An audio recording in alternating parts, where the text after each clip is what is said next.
Yeah, I could probably just to kind of go into the whole story thing and can just talk about like I ended up picking up the comic. Yeah. And it's basically it's a prequel to the game, so like you're learning about some of the characters when they're children, like when they're younger, and kind of learning about how things start before get into the game. My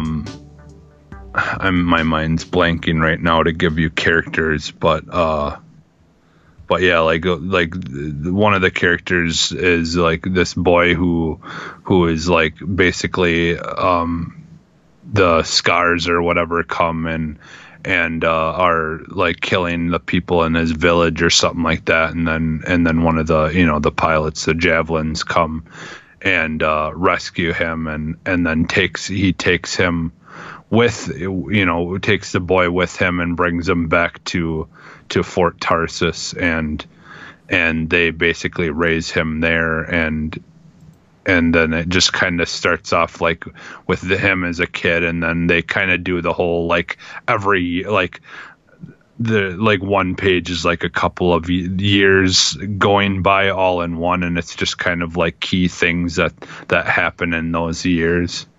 And so that's only the first issue of 3, and another issue will come out in March, and then in April.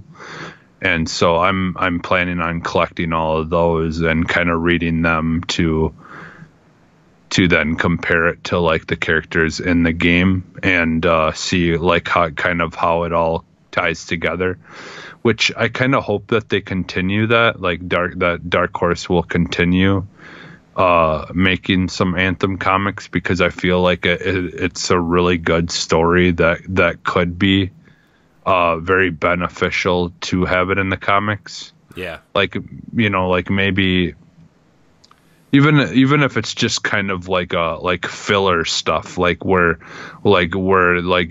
they'll explain things that are happening in between some of the stuff that we're living out in the game, or what I could see them doing is when they have their next big content, like their next season or whatever you want to call it, like the next year, when they're going to add more stuff to it, they could have more comics again to kind of explain the, kind of connect the end of the game, with the next season of what what the next content is, or, I don't really know what their plans are for that, moving forward, but yeah. All I know is if they keep on releasing comics, I'd keep buying them. So yeah, because they're just I just really am interested in the characters and stuff in this game, and the and even like the enemies and things like that, and just like what they are and why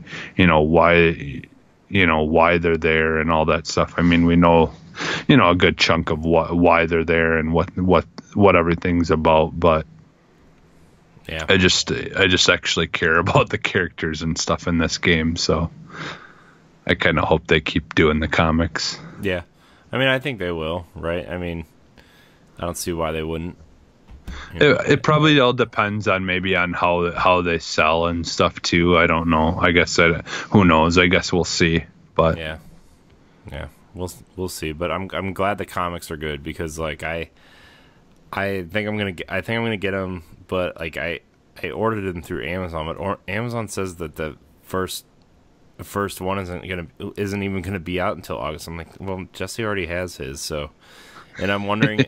Well, I'm wondering if they're gonna have like a hardback one that contains all of them, like a volume. Yeah. So yeah, we'll see. But I want to read it. I might just try to find a paperback issue somewhere. Yeah. If you you could probably go to Barnes and Noble and find it there. Yeah. Because that's one of the places that they suggest, and like on one of the websites I looked at.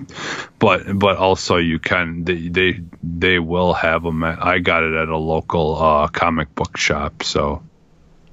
But there was one of my comic book shops that I have locally didn't have them at all. Because they're a smaller one that only sells comics. Yeah. So they really only get what people are asking for. Yeah. You know, unfortunately, that means small things like that are kind of going to slip through. Yeah, they like one of those stores that only like super popular books are they going to have on their shelf to sell. Yeah, like, because they can't afford to just buy them all. Right. They can't afford to sell everything because that's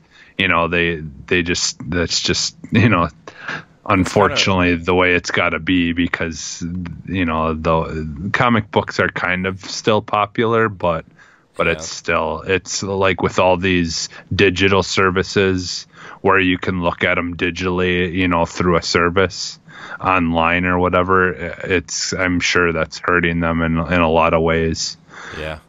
But that's weird that they're the only ones they're only selling comic books. That's really rare these days. Yeah. Well, I mean, don't get me wrong. They do have like figures, like figurines and stuff, but it's really only ones that are worth money. Mm-hmm. Like action figures and like Marvel figures, and like, because they're like old school collectible ones that are, like the cheapest one is probably like $20, right? 30, something like that. But right.